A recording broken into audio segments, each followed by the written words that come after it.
Today on the Everything 80s podcast, Back to the Future, 21 references you probably didn't catch.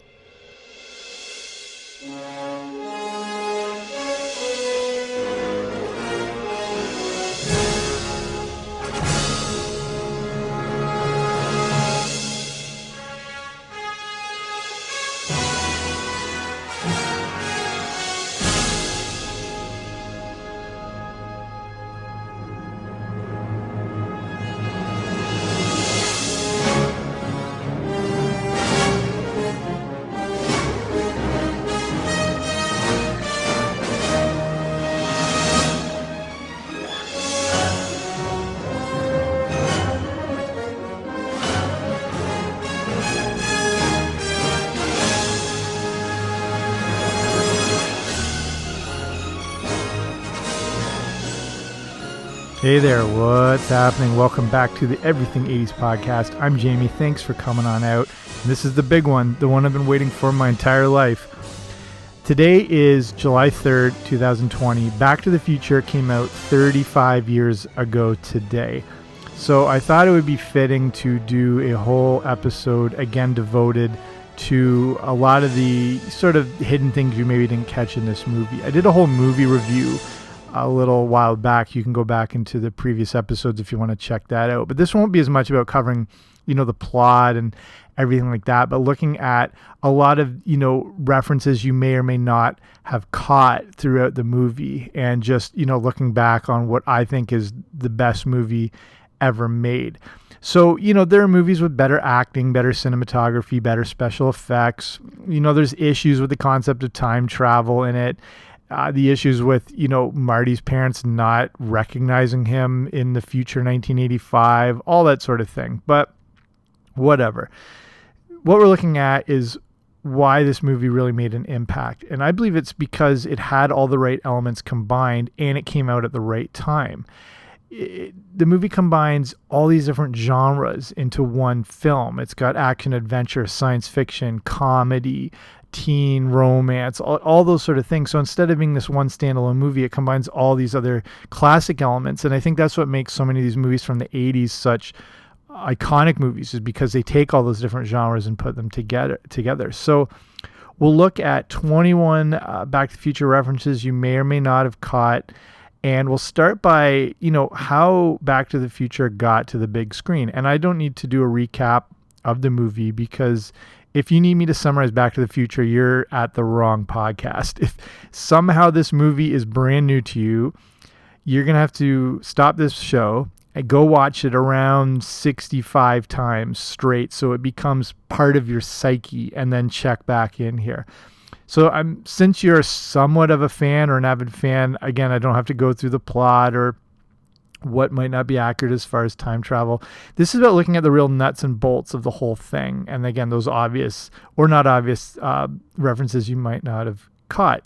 So I've seen the movie that adequate 65 plus amount of times, and I just noticed some things the last time I watched it that I hadn't seen before. So let's look at a few of some of the numbers surrounding Back to the Future, specifically, since it came out 35 years ago today. So it opened July 3rd and then going into the July 4th weekend in 1985. And again, last summer, if you watched Stranger Things Season 3, it perfectly tied in the July 4th weekend of 1985, and of course, including Back to the Future, which I thought was just perfect. The movie was filmed in just 10 weeks.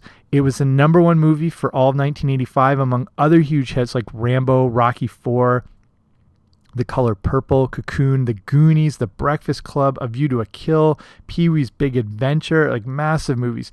It was #1 for 11 straight weeks, making $210 million in North America and $380 million worldwide on a budget of only $19 million. Converted for today, that's around $500 million and close to $1 billion, respectively.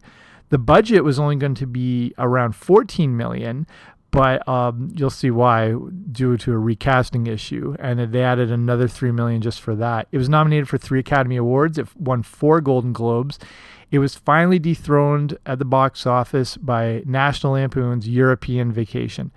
So how different could Back to the Future have been? And we're looking, so I just made mention of the budget for it. And the one thing that's often overlooked is how late to the production Michael J. Fox joined. He was never the starting choice. He was always their original choice, but it wasn't going to work out just because of his commitment to family ties, and he was pretty busy. So the actor they went with was named Eric Stoltz. You might know him from that as Rocky Dennis in Mask. He was in The Fly #2 as well. And the problem is he just didn't fit in. And I don't know what it is. They talk about it was just his comedic timing or taking things too seriously. And basically, they almost had the entire movie done. Apparently, 80% of the movie was filmed. And again, they just figured he wasn't capturing that tone they wanted. And he was a great actor, but it just came down to that comedic sense, and he just didn't have it. And then it created, again, a whole different tone for the movie. They had progressed so far with filming that Tom Wilson, who plays Biff, talks about how they were discussing, the next projects they're going to be working on and what are you going on to next. That's how far the movie was as far as being done. They then had to make the tough call to fire him from the movie, and then luckily Michael J. Fox was available. And it's crazy to think how different this movie could have been. And I think it'd be amazing to see if they released this like Eric Stoltz cut, just to see the change in the dynamic. This movie we know like the back of our hands. I'd love to see that. I don't know if that'll ever happen. Apparently, he's still in the movie in a few scenes. The scene of Marty diving into the DeLorean in the mall parking lot is actually thought to be Stoltz. Take a look at the footage, see what you think. Thomas Wilson also mentions that the fist grabbing his collar in the cafe are actually Stoltz's and not Michael J. Fox, just because they couldn't redo absolutely everything. So, okay, now we'll look at the 21 things you may or may not have caught in Back to the Future. No particular order. But the first one, number 21, is the Twin Pines Mall, Lone Pine Mall sign. This is one of the most obvious references.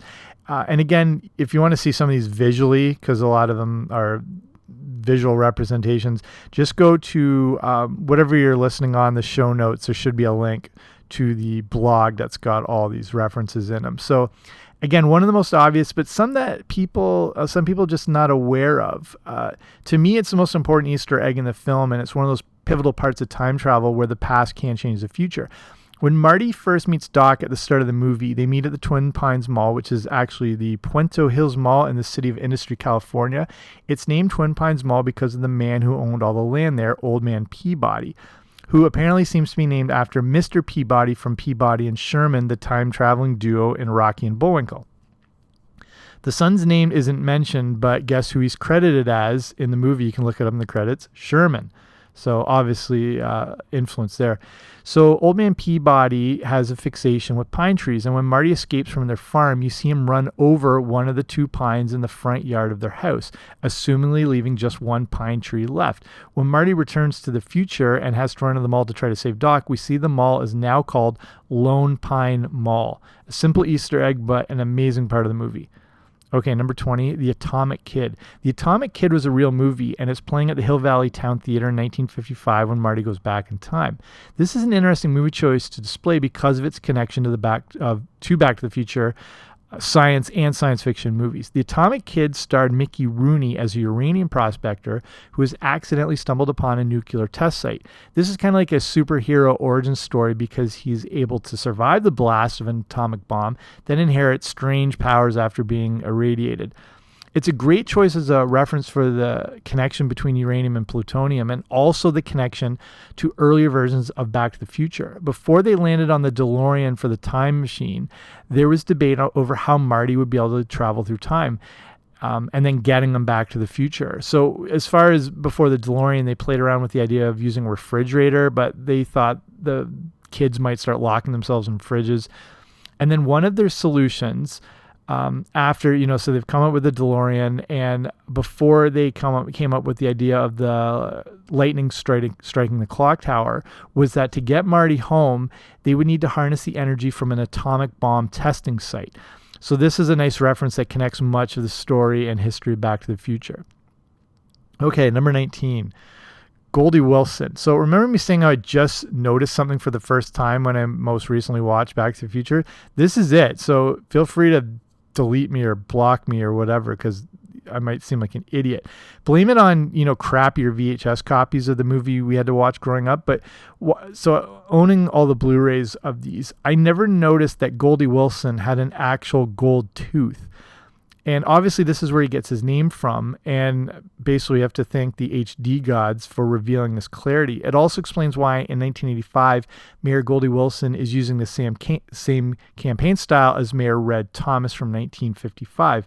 After Marty accidentally slips in 1955 about how Goldie will be mayor, he must have noticed the campaigning of Red Thomas and carried that in his mind to when he would first run for office. Okay, number 18, Doc's shirt. I recently just noticed this, but at the start of the movie, when we first see Doc at Twin Pines Mall, he's wearing a white lab suit, but underneath it is a brown button-up Hawaiian-type shirt. It's also the same shirt he's wearing when he and Marty go into the high school in 1955, and he's wearing it again in the new 1985 in the parking lot. So he really stuck with that shirt over the years. Okay, number 17, Ruth's Frock Shop. Some stores in Hill Valley don't seem that visible, but they do carry over between parts 1 and 2. In Back to the Future Part 2, we see Lorraine come out of Ruth's Frock Shop where she has bought the pink dress that we'll see her wear to the Enchantment Under the Sea dance. This is the scene where Biff has just got his car back, and it always felt to me like it's a part of downtown Hill Valley we hadn't seen before, but Ruth's Frock Shop is visible in the original Back to the Future behind Marty after he's pulled the newspaper out of the garbage can. Number 16, The Hanging Man. And again, apologies if this is another obvious one, but I wanted to point out a few of the obvious references in case you hadn't caught them. So in the opening scene, within the first few seconds, we get a spoiler alert for how the movie is going to go. As the camera is panning through all the different clocks in Doc's lab, we see one where there's a man hanging off one of the number hands. This is actually actor Harold Lloyd from the movie Safety Last. This movie is from 1923, but perfectly foreshadows Doc hanging from the clock tower when trying to get Marty back to 1985. There's no connection between Harry Lloyd and Christopher Lloyd who played Doc, but it's an amazing inclusion in the film. Also, Christopher Lloyd, believe it or not, was not even the original choice to play Doc Brown, which is absurd. Even Thomas Wilson, who plays Biff, was never the original Biff Tannen. The guy, I forget the actor's name now, but it's the guy in his gang who's the skinhead guy. That was going to be the original Biff, but they just didn't think he was physically imposing enough. Okay, number 15, the Edward Van Halen cassette. In the scene where Darth Vader visits George McFly when he's sleeping, we see Marty put in an Edward Van Halen cassette into his Walkman. But why wasn't this just a normal Van Halen album? It turns out that Van Halen wouldn't give any rights to use their music, but Eddie Van Halen would. Since they couldn't use a specific song, Eddie Van Halen admitted in 2012 that he just created a crazy guitar riff noise that would work perfectly for the scene. This makes sense, and I remember friends always trying to figure out what that song was and never being able to find it. That's why. Bonus fact, you would need to see the deleted scenes to catch this one, but the hairdryer, so when Marty's dressed as Darth Vader, he's got a hairdryer tucked into his belt. But it looks a little futuristic because it is. It's actually Doc's from 1985. In the deleted scene, we see Doc Brown in 1955 going through the suitcase that Doc Brown in 1985 put in the DeLorean. Remember, with the cotton underwear because he's allergic to all synthetics. In the suitcase, we see this hairdryer that Marty will soon use, as it just didn't exist in the 50s. So I mentioned about the original Biff Tannen, and that actor's name, as I just have it here, that was J.J. Cohen. And again, they just didn't think he was physically opposing, and Wilson was cast to replace him. And also interesting when it comes to Biff Tannen is reportedly that name is a reference to Ned Tannen, who is a studio executive behind some pretty big hits, including Jaws and the Blues Brothers, 16 Candles, The Breakfast Club, Top Gun. He was involved with American Graffiti and apparently isn't the nicest person in the world. So Bob Gale and Robert Zemeckis, who created Back to the Future, once had a script meeting with him that didn't go well, and thus the impetus for the Biff Tannen name was created. Biff Tannen in Back to the Future spells his name Tannen, and this guy Ned Tannen is Tannen. Okay, number 13, the CRM 114. So when Marty is in Doc's garage at the start of the movie and hooking up to the amp, you see a bunch of different dials and gauges. On one of the dials, you see the name CRM 114. This is a nod to the Stanley Kubrick movie Dr. Strangelove, and it was a fictional piece of radio equipment on the B-52 bomber. It was called the CRM 114 distributor, and the destruction of it in Dr. Strangelove prevents the B-52 crew from hearing the recall code that would stop them from dropping the hydrogen bombs on the Soviets. So this is interesting too, as the destruction of the CRM 114. Okay, number 12, the meatloaf. Just a small one. Marty gets to eat meatloaf on back-to-back nights, if you think about it, in 1985 and then in 1955. Both dinners are seeming to be some staple of the Baines women's culinary go-tos. So number 11, the Honeymooners screw up. So I love the Honeymooners. I've seen every episode. I've seen the Lost episodes, the ones from the Dumont Network, except one I remember. And when you know it, it was the one they included in Back to the Future. I've seen it now, but I didn't at the time. The episode they watched in 1955 is the same one they're watching at the dinner table in 1985 when Ralph dresses up as a man from space. In that episode, Ralph is trying to win the $50 first prize for costume contest. This is episode 14 from the only full season of the Honeymooners they did. There had been a ton of other episodes and sketches and all that, but for their real TV season, they only did 39 shows referred to as the Classic 39. The problem was this 14th episode aired on New Year's Eve, 1955, so there's no way they could have watched it on November 5th, 1955. And that leads into number 10, incorrect record releases. So at Roy's Records in 1955, we see some albums that seem to have also done some time traveling.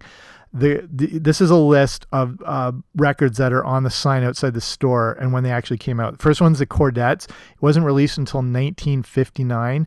Edie and Dixieland by Edie Gorham came out in 1959. In the Land of the Hi-Fi by Patti Page didn't come out until 1956. Only the re-release of Nat King Cole's Unforgettable would have been out, as it was released in 1954. Number 9, the phone book typo. When Marty's in Lou's Cafe and trying to call Doc, we see they have spelled his name wrong, as they list him as Emmett Brown, E-M-M-E-T Brown, and not E-M-M-E-T-T Brown, which is how it's actually spent. Number 8 is Used Cars. And Used Cars was a movie that Robert Zemeckis and Bob Gale made in 1980. It starred Kurt Russell, and Steven Spielberg was an executive producer on it. Used Cars was a moderate hit, but there are a few references to it in Back to the Future. When Marty's riding his skateboard behind the Jeep, we can see a Used Cars sign, and the news anchor talking about the plutonium at the start of the movie is actress Deborah Harmon, who appeared in Used Cars. Okay, number 7. When Marty travels back to 1955, the first thing he sees and hits is a scarecrow on the Peabody farm. Seems to be a Wizard of Oz reference to the character of the Scarecrow, and to give us that understanding, we're not in Kansas anymore, in a whole different place. Okay, number 6. Something you wouldn't be able to see, but it's worth noting. Again, the cast you now know and love is just not the ones that were originally intended. Mentioned about Michael J. Fox and Thomas Wilson and everything. But Melora Hardin, a.k.a. Jan Levinson Gould from The Office, was originally cast as Jennifer and had filmed the majority of the movie as well. So it turns out she's kind of tall, and when Michael J. Fox was cast, there was a real height discrepancy, as Fox is only 5'4" tall.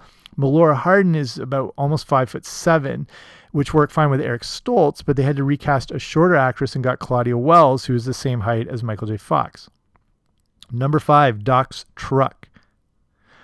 This is a quick throwaway, but on the side of Doc's big white truck in the parking lot, it says Dr. E. Brown Enterprises, and below says 24-hour scientific services.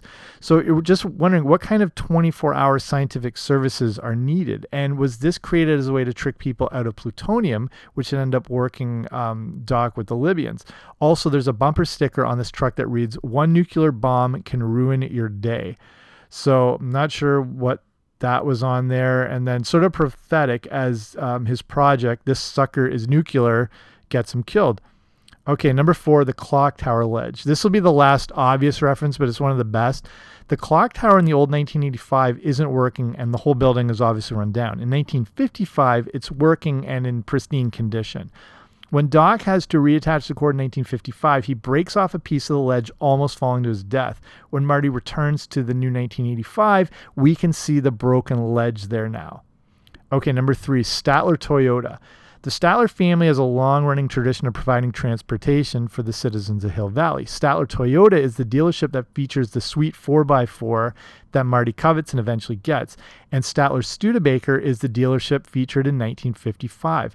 We also make them see them make an appearance in Back to the Future 3 as Honest Joe Statler's fine horses, and in 2015 as Statler Pontiac. Okay, number 2. Why is George eating peanut brittle? When I was a kid, I always thought the scene was set at breakfast when they're watching the honeymooners around the table. I don't know why, but for some reason, it looks like George is eating cereal, and I don't know. But it turns out it's a box of peanut brittle. This is a carryover from a deleted scene where George is coerced into buying a large amount of peanut brittle by from his neighbor's daughter. The neighbor has pretty much bullied George into making him buy that big amount of it. Okay, and the last thing that you probably didn't catch, and this is the deepest one here, and I covered it in the movie review I did, the bizarre inclusion of the Back in Time song. So when Doc phones Marty earlier in the movie, he has the radio on, and it's playing Heaven is One Step Away by Eric Clapton. When he has returned from the past to the new and improved 1985, he wakes up to Back in Time by Huey Lewis and the News. And Huey Lewis obviously plays a prominent role in Back to the Future with the inclusion of The Power of Love and his role as the teacher who tells Marty that his band is too darn loud. But the inclusion of Back in Time is a bit of a meta inception-ness to it. So let me explain. If you've ever listened to that song, you know it has pretty specific lyrics. I had the whole soundtrack, so I knew everything. The song is pretty much describing the events that have just taken place over the course of the movie. The opening lyrics state, "Tell me, doctor, where are we going this time? Is it the 50s or 1999? So there's an obvious reference to Doc himself and the fact they went back to the 50s. The next line mentions that all I wanted to do is play my guitar and sing, just as Marty dreams to do. The song continues to make references to the events of the movie. Don't bet your future on one roll of the dice. Better remember, lightning never strikes twice. Please don't drive at 88. Don't want to be late again. So the song Marty is listening to is rehashing what he just went through. But if that's not enough, the song mentions him by name. It finishes off with, gotta get back in time, gotta get back in time, get back, Marty. So if Marty is listening to the lyrics of this song, what the hell would he be thinking? The song clearly exists in their universe, and I'm not sure if we are to understand as being Huey Lewis. Huey Lewis exists in our world, but either way, is the writer of the song familiar with the events that just happened? But that would be impossible as Marty just got back to the future. The song makes sense in our world as we've seen the movie and its connected tie-in, but it exists in their fictional 1985, so who knows what's happening. I understand that a little off the rails, but I always found it compelling how it's a self-referential song that would have startled the fictional. Okay, I'll wrap it up there. Hopefully you like this look back on Back to the Future. Again, if you want more of a plot synopsis, I have the movie review, but I thought this was just interesting to go a little beneath the surface and look at everything that makes this film tick on the 35th anniversary of the greatest movie ever made. Thank you for listening. I hope you enjoyed this. Make sure to subscribe wherever you find your podcasts. That way you get the shows automatically sent to you. Have a good day. Go watch Back to the Future. I will be back soon with a new episode. Don't you dare miss it.